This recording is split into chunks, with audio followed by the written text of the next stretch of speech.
What's going on, everybody? So we're here. It's the second part of the video. All right, here we are. It's Andy's Automotive. So we're looking at adding this Neuspeed module to the 1.8 turbo Volkswagen Passat. It's a 2015 model. I just made a video with a cooling system. Sorry. That's my son.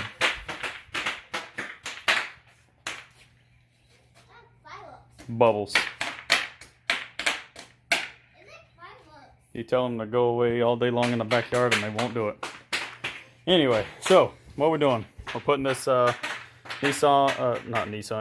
power module 641014. That's the number. See the back. I have not taken the back piece off yet. I haven't established where I was going to mount it before I take that off. And all that is, they send you this great little kit. They're advertising some wheels too. It comes in this nice kit. They give you 2 black zip ties. Give you some instruction manual, and as you can see there, that is your Racing Fuel 100 Octane Plus or Premium Super Fuel. So real quick, you're going to pause this video and just read this. So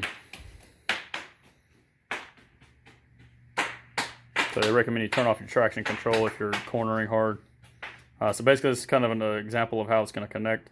It's going to be very difficult to hold this phone and do this at the same time. So it kind of gives you a very simple breakdown of how to do this. I'm going to show you real quick. This is your upper manifold absolute pressure sensor. So we'll go ahead and take that off in a second. So basically, you're going to mount it directly to those, assuming I have all the right connections here. They told me it works, so we're going to find out. Surprisingly enough, it doesn't connect to the boost solenoid back there.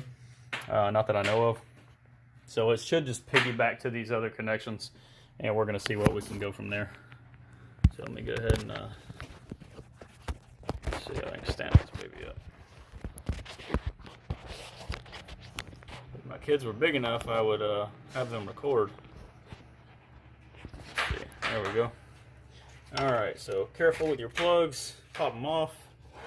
So looking here, you can see easy connections, right? Oh, wrong way. All right, plug and play. And now you're going to come here. Let's see how I can route this. Boom, look at that. Plug and play. Okay, that's the greatest word for high performance anything. And Volkswagen's been around for a long time. You got a lot of people always turbocharge, modifying everything. So now what we're going to do is we're going to lower down. And the issue with this from the top side is that they really recommend, even in the instructions, to take off, you know, some of the stuff, the airbox stuff and all this. You'll just need Torx bits to take all this off, pull your vacuum line off, don't damage. Don't forget to put that back on. But you'll have these bolts here for your intake, assuming you don't have aftermarket. I do have the K&N panel filter in here. It was a great addition while it was still under warranty. So 1, 2, 3, 4, 5, 6, 7, 8 of those Torx bolts. You want to need some pliers to go ahead and loosen this, or take it off and push it back. That way you can rotate this, or just pull it off and move it out of the way. Just gives you a little more room. You don't need all that. You really just need this piece here off to give you really good access to be able to get under those hoses. You can see the sensor right there. That's what we're actually connecting to. You could really probably do this if you have small hands from the bottom, but you see that red tag on the connector down there? You got to push that back. That is the safety lock, so it don't come off, obviously. Sorry, I lost my focus there. There we go. So yeah, that connector, that's where we're going. That's our boost pressure sensor, I believe. So we're gonna go ahead and get down there and get that off. Just bear with me. I don't want to take this off, but if you do need to take this off, go ahead and hit that one right here, Torx bit, and then this one right here. Be very careful if you're taking a bunch of more stuff off. Make sure you put the right ones back in the right place. This is above the radiator in this situation, but other cars, they are close. If you put the wrong size bolt, your screw, you will damage your radiator. I've seen it happen. So let's don't judge me.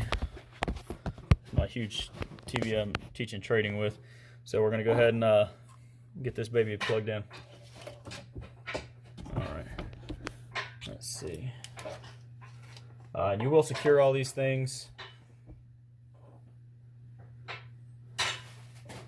I might not be able to get my hand down there to do this. Let's see.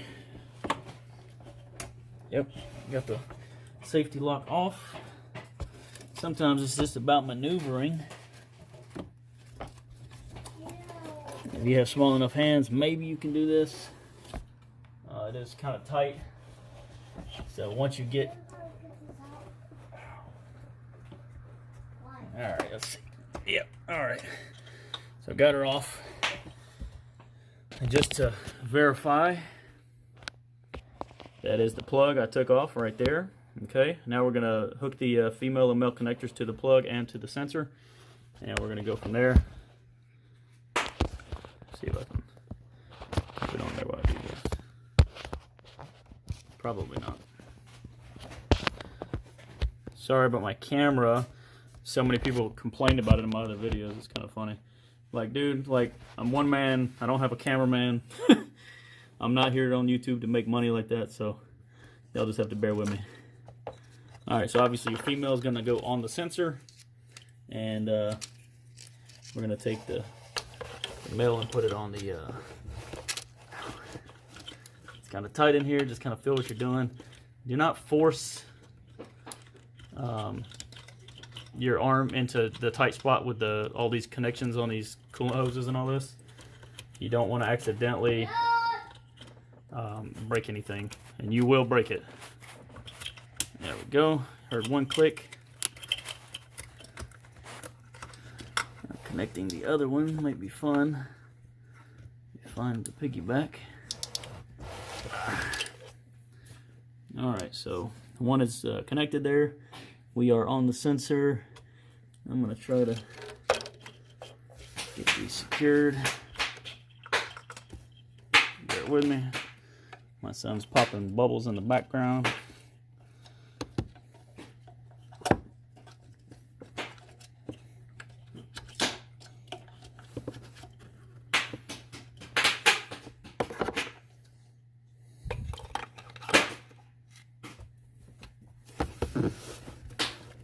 So really, I'm reaching behind the intake manifold duct right now. All right.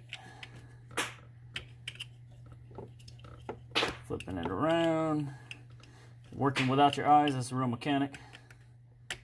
All by a touch. All right, almost. Turn it around. Do not force it the wrong way. Listen. All right, y'all heard it click. If you did not hear it click, it clicked. I locked in the mechanism back. All right, and there you see, we got two connectors plugged in. As you can see, I did not remove anything from the car. Only thing I took off was the cover, and I really didn't even need to do that. I mean, I guess technically I did, so I can plug in properly to that sensor on the front. So now that we've got those installed, you kind of decide where you want to mount this module thing, and you want to put it somewhere where it's easy to get to. I probably will fabricate some sort of box to put it here, you know, in conjunction with the air box. That way I don't have to worry about losing it, moving it around too much or anything like that. You got a decent amount of play on these. Let's see. I'm probably going to be okay with doing something like this. Try not to put too much stress on these. I did wrap it with this double-sided silicone tape. You can find out, I think, Home Depot, some other part stores. So you don't want to put too much stress on your cables. Make sure you lock all your mechanisms in so you know your sensors won't come apart. That one don't have it. These are just the piggybacks. And down there, like I said, we did connect both of those, and I did put the lock on that one on the top there.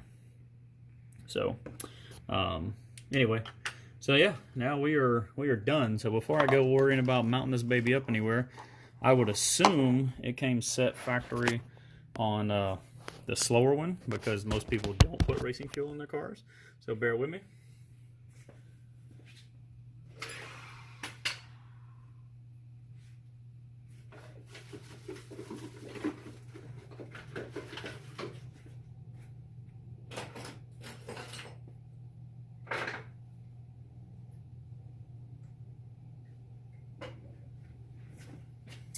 So very carefully, I'm gonna use a knife, try to get behind this cover.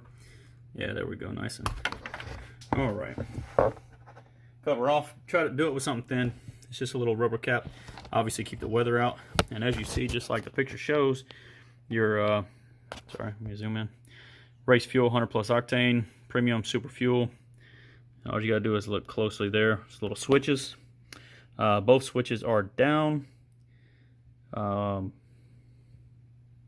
Yeah, so I'm not putting racing gas in this car. I want it to last. I did read an interesting article last night about somebody claiming they went to the dealership with this, and they had some kind of issue with the car. They had a piston fail or something. Probably was not related to this module, because all this does is piggyback. Now, if you're ragging the holy heck out of your car, chances are, you know, you'll probably damage it driving like a fool. All right, let's be real. I change my oil synthetic religiously. I do not wait 10,000 miles to change my oil. I think that is absurd. Probably don't do that. You know, maybe 6,000 miles, 7,000 miles, worst case scenario. So what we're gonna do, I'm gonna actually brace these gently with the connectors here. I'm not gonna put it on the hose line here. I don't want it to get hot. I don't want it to be on the manifold directly because it may shake too much, but this is actually carrying on the rest of the harnesses. So we'll gently zip tie it to there. Don't stress your wires, all right? Again, the module, it did come factory preset on the low octane ratings. I do put premium in my car, of course. So I'm gonna go ahead and just set this right here. I'm gonna put the cover just gently on top. I'm not gonna push it down all the way. It already has, you know, wire protector on it. If you're a little OCD like me, you might put a little more on it if you want, just to be safe. You know, just to make sure it's good, you know, like you don't have to worry about it, right? So let me move all this out of the way. Give me a second. Again, sorry for my camera skill, guys. I'm not a photographer. I'm not a cameraman. I'm just gonna put it lightly right there. So you can even clamp it down, and look at that. The reverse pigtail comes out of there really easy. You're definitely gonna wanna secure this one here. Do not let it float in front of that fan. The fans are not powerful enough to suck it in, but anything can happen. A squirrel could get in there, a bird, a ghost, who knows, whatever. But you're going to want to just secure these as best you can. Once you figure out where you're going to locate the actual box, I mean, right here on the top of the airbox would be great, but the only issue is you don't want it to hit the hood. So you definitely want to protect it from the weather. You know, if the hood is open when it rains, you don't want it to be directly exposed. So really, this airbox can be probably modified to put Velcro or something on. You know, something like this. It almost looks like you couldn't even tell right there if you didn't know what you're looking for. I don't want to put it on the battery because the battery will eventually get replaced, I'm sure. I'll find somewhere in here to put it. I might even create like a little box to put here on the front to cover it in. That way it kind of lines, you know, this line will kind of fit right here perfectly like this. And then I have my module. I will put some sort of foam on it, you know, possibly even what it came with in the box over here. Sorry, my garage is messy. Something like this would be fine, you know, to just put in some kind of little holder or something to hold it. You know, that way you don't have to worry about it, you know, messing up on you or whatever, or vibrating too much. So, all right, so I got this stuff clear. You just move it over here, make sure it's not hanging on anything. My little flashlight. What do I do with it? All right, yeah, so if the fan spins right there, obviously you don't want it to hit. You know, the fan is going to rotate, okay? So you're going to be careful with that. I don't know if you can see what I was just doing. Here. Yeah. You don't want your wire to be hanging across there because it will cut it 100%. It doesn't take long for plastic to cut plastic, believe it or not. So we're going to pull this baby back over here. And I'm going to just kind of tuck it in here for a minute. All right, it's got a little tension on it, so I know my cable's safe. And again, see the whole body of that fan turns, so that's where you want to be careful. So give me just a second.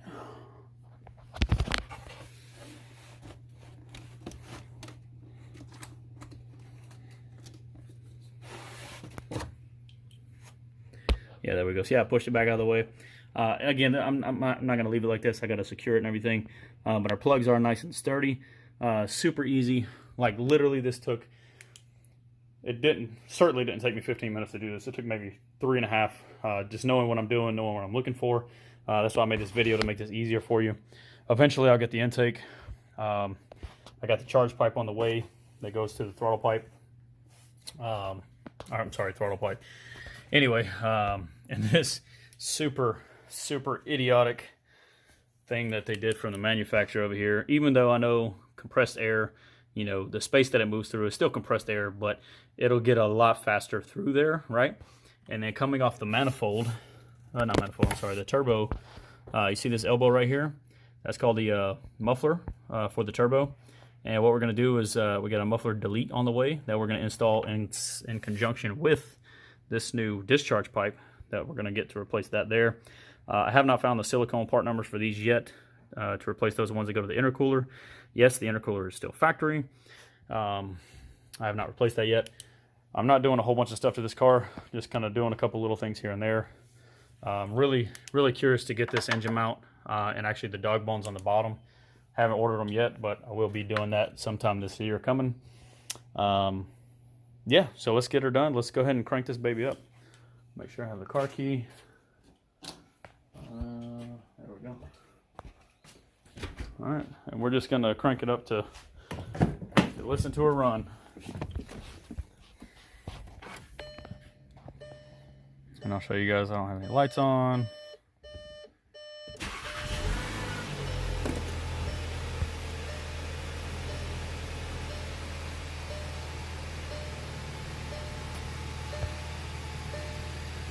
Okay, I don't know why that bulb light's on. I noticed if you put LEDs in some of these, you'll have the issue with that light bulb coming on saying that you got a bulb out. What I tried first was I put it in reverse and just let it sit there for a minute, and then it went out. I do have an OBD scanner. I'll plug this baby in and make sure we don't have any codes right off the rip.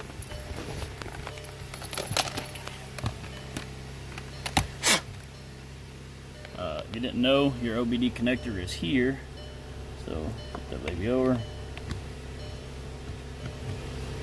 Alright, and you can get your little cheapo scanners or whatever. This one cost me about $380 like 10, 15 years ago. And look at that, no DTCs present. Now granted, I have not driven the car, but we are emissions ready. There is no engine light directly on. I know a lot of people don't do this in videos. Let's go ahead and hit some live data, see what we got going on. Calculated load 10%, engine coolant temperature 105. So of course we're not at normal operating yet, right? We're super cold. That will make a lot of difference because fuel loops change and things like that. Cold start, obviously 1,000 RPM. I haven't cranked the car up, but just to pull it in the driveway, I mean into the garage from the driveway. So, but if you watch the last video I just did, it was on the replacing the thermostat housing and water pump. And so I noticed my scanner, when I did it, I accidentally grounded out the freaking battery cable when I put the battery back on to move it back into the garage, because of course the battery was disconnected from doing all that.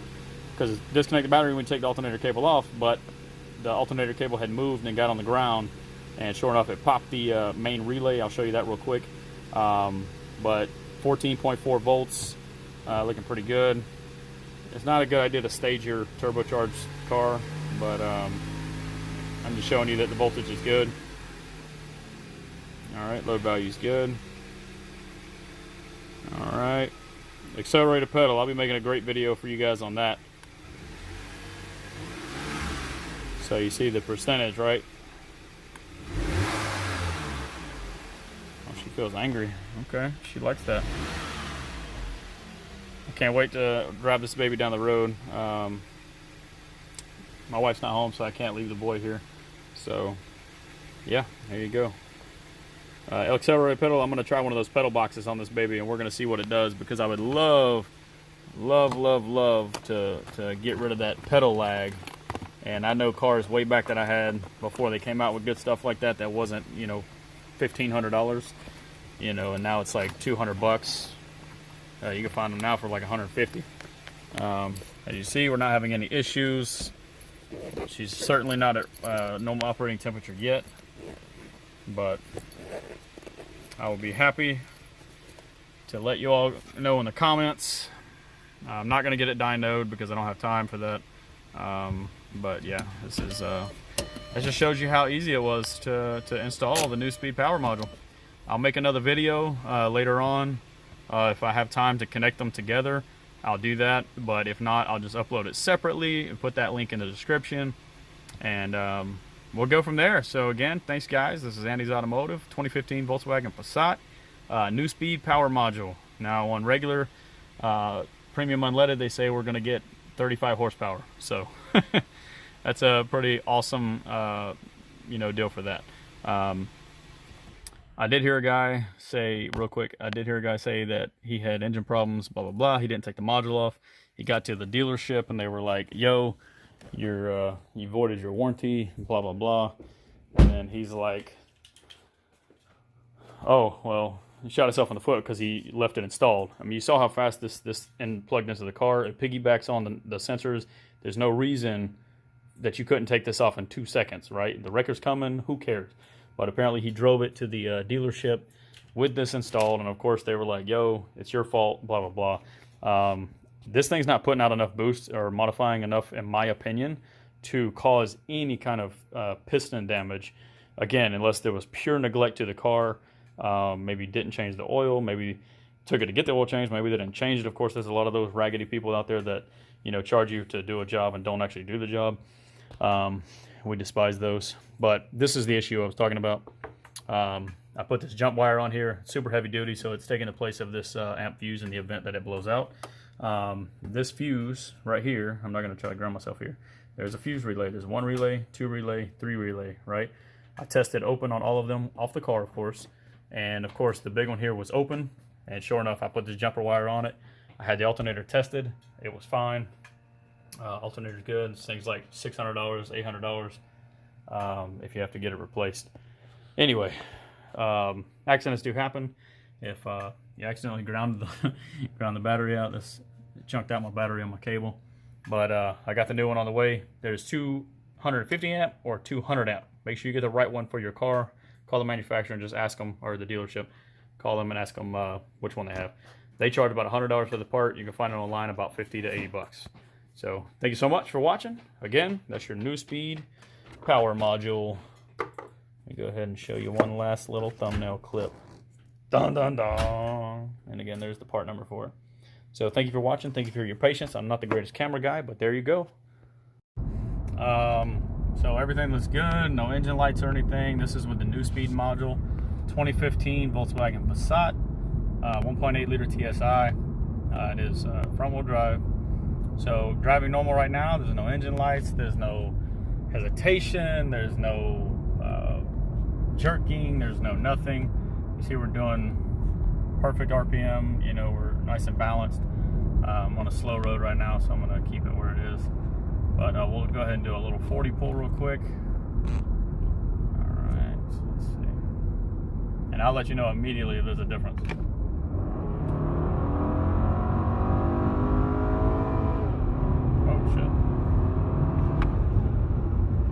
Okay, so I'm definitely going to tell you that there's a difference. Like, I felt the G kind of pull back a little bit when I first mashed it. That was from 40, so we had stagnant air force against us. So let's go ahead and hit this guy on a straightaway from kind of nothing. So I am definitely going to say there's some power there. I honestly felt like if it is 35 and 75 foot-pounds, I feel like I would have felt like a lot. But overall, I feel like that it's a good mod, right? So I haven't done any of the other stuff yet. I was told that if you do those, make sure you do the diverter valve modification with Go Fast bits, just to make sure the solenoid pieces are still maintaining, considering you're putting all the extra boost on there, or holding the boost longer or whatever. And that was in standard drive. That's not in sport mode or anything.